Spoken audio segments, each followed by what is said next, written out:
Good evening and welcome to Estuary TV News. I'm Hugh Riches. Tonight's news is dominated by one of the biggest announcements in Humberside politics for decades. But first, here's James Dunn with the headlines.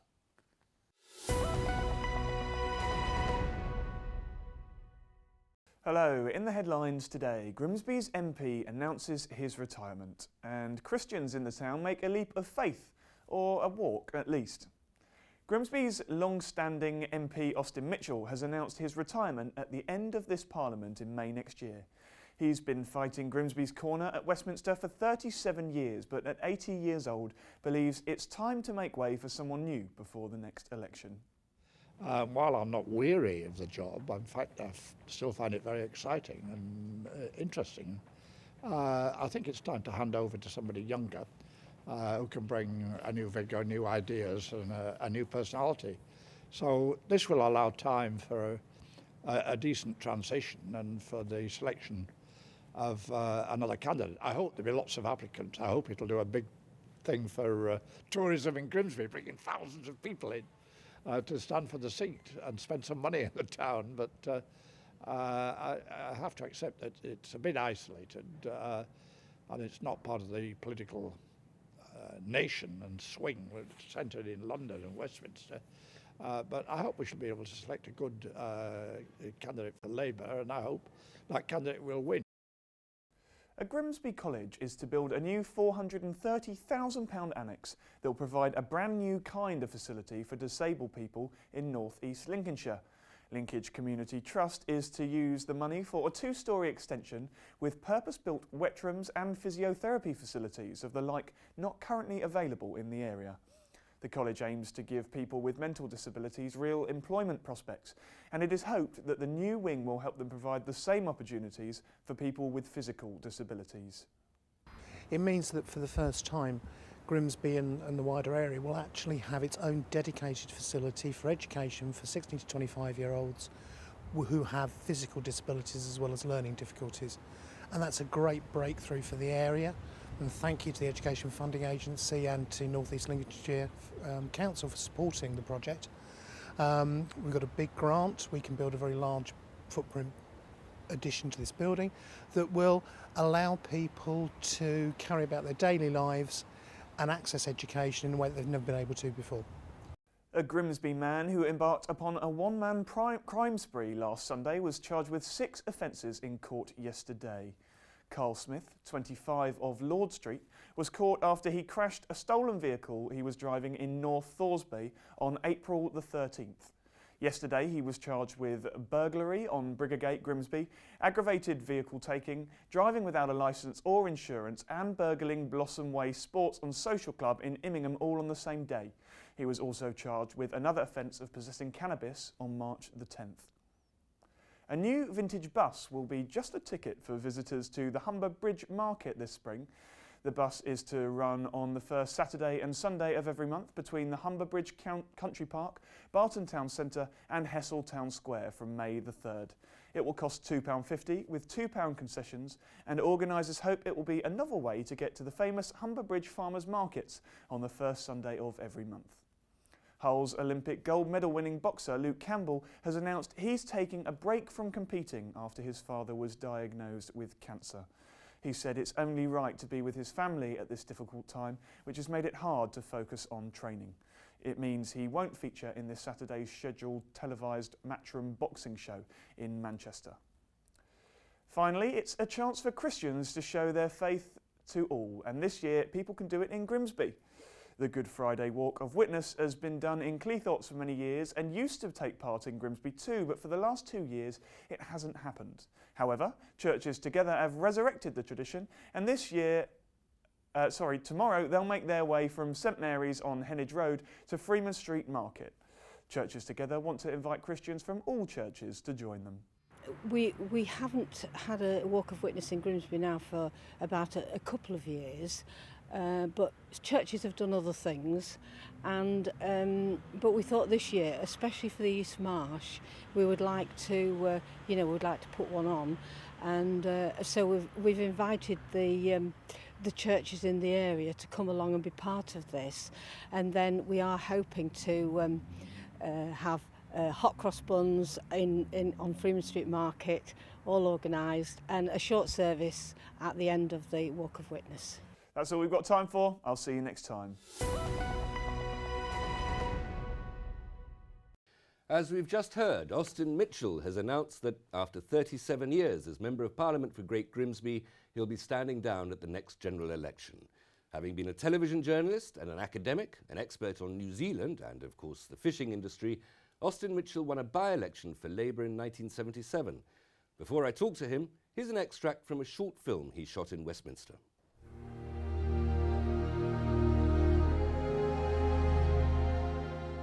Hiya and welcome to my workplace. I can almost hear you saying, what a wonderful place to work. And I suppose it is. It's a beautiful place. It's got statues all around, it's got wonderful artwork, it's got some superb architecture. The Tsar Nicholas II described it as a dream in stone.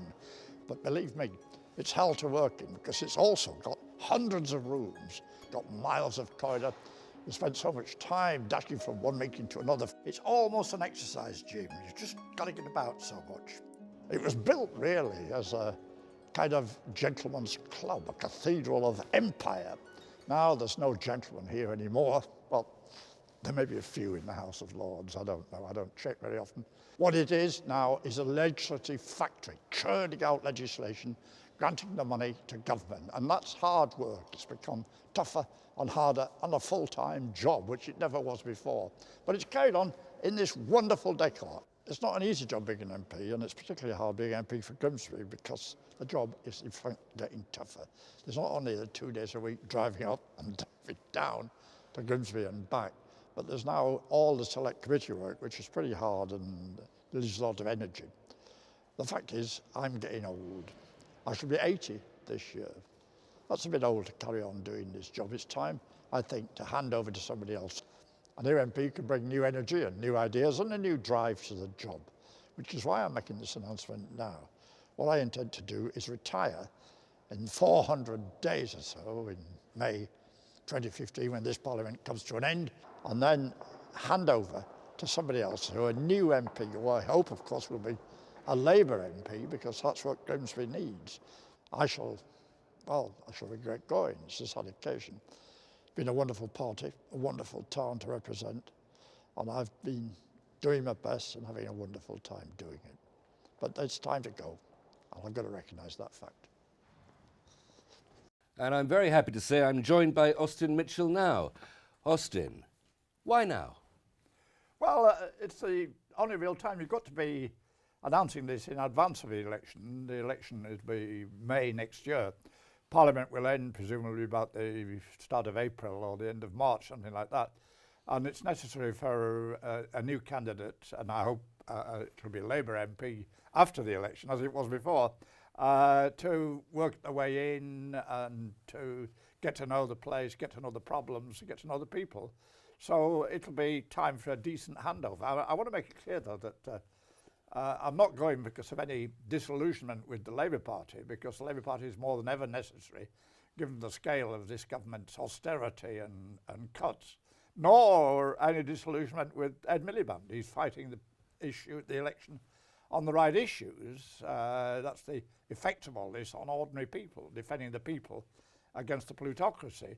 I'm going because I'm old, quite simply, old. I shall be 80 this year. That makes me the 6th oldest MP. And if I stayed on for the next Parliament, I should probably be the oldest MP. Now, I don't want to fall to pieces in public, so it's time to go. You weren't tempted to take over Sir Peter Tapsell's place as Father of the House in the next Parliament? Well, I wouldn't want to be Father of the House. No, Peter Tapsell had added enormous dignity, but he also gave an indication that when he retired, the seat wouldn't go, his seat, Horncastle, wouldn't go to Boris Johnson, because he said there isn't a television studio within 100 miles. Well, that's a problem that affects Grimsby as well, apart from this one. Estuary TV. Yeah, but it'll make it difficult to attract the people who concentrate around London in the political class there. But I think we shall get I hope we shall get a good candidate who'll fight for Grimsby. You've been MP here for almost 4 decades in Grimsby. great close connections with the towns. What would you look back, what's your greatest achievement?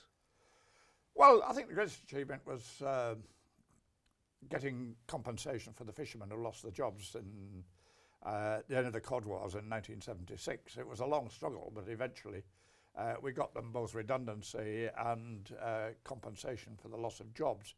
That was a real achievement because it was terrible to just dump them on the scrap heap and ignore them. The greatest moment was the passage of my house buyers bill, which ended the solicitor's monopoly of conveyancing and When was made that? conveyancing cheaper. But you don't get many achievements as an MP. It's a continuous work. Politics is a kind of process rather than an ultimate victory. Each time new problems come along, you've got to work at them. I was going to ask. I mean, that's 37 years, and they say that all political careers end in disappointment. And failure. Well, mine began in failure. Well, I said disappointment rather than failure, but you must also have regrets as well. What's gone wrong? Well, regrets that we haven't been able to get enough help and support from government for Grimsby. We are an area, like much of the north, a one-industry town where the industry effectively died, and that means that there's higher unemployment, a lack of development, and we are in addition a bit isolated. That makes Grimsby a good community because it's focused on itself, but it also makes it difficult to develop it. So there's been a struggle for railway connections, a struggle for support, a struggle against the fact that this government has imposed cuts in local government spending and in benefits higher on the north than on the south. So it's a continuous struggle to keep Grimsby to the forefront and get justice. For 37 years, you've been a member of Parliament. For almost 20 of those years, you've been in opposition. Yes. You must that must be frustrating. Well, opposition is frustrating, particularly with a government as incompetent, I feel, and as nasty as this one. Why is that? Why 20 years in opposition for a Labour member of Parliament since Well, 1977? Is there sort of is the Conservative Party the natural party of government? Is that we lost office because of the winter of discontent and the strikes of 1979. Mrs. Thatcher came in and triumphantly. That was won just back after you entered Parliament. Won back the Falklands, which she was right to do, but she began to disturb, upset the post-war settlement, which was a good society, a fairly equal society, and to undermine the welfare state and to break the unions. And in breaking the unions, she broke British industry. That's a manufacturing sector that we live by. We export to the world and live by that. Now we're a nation which is in a very considerable trade deficit and where we can't support the standard of living we have. And talking of standard of living, what's your mid-career at this point? What's the future for Austin Mitchell? I don't know. Standard of living will fall, I suppose, but I'm a compulsive activist. I like doing things. The thing about being an MP is you have a platform of support and status which helps you to help people, to defend people, to pursue causes, and to carry on the work of what I see as popular education about the problems of the day. That will now vanish. So I shall be just another voice crying in the wilderness unless Labour wins power in 2015, which I hope they will do. But I shall try and maintain activity in all directions. I want to write. I want to... Television, perhaps? Television, perhaps? A return to the television? A bit old for television. I'm not as good looking as you. Oh, you are. But you've got a history there. I would quite like to do some media work. I enjoy it. What I don't want to do is to become a company director grubbing for money, as all too many MPs do. But I just want to keep active. Then I hope you will, Austin. Many thanks for joining us. On that news of Austin Mitchell's retirement from Parliament next year, thank you very much for watching, and I hope you'll watch tomorrow. Goodbye.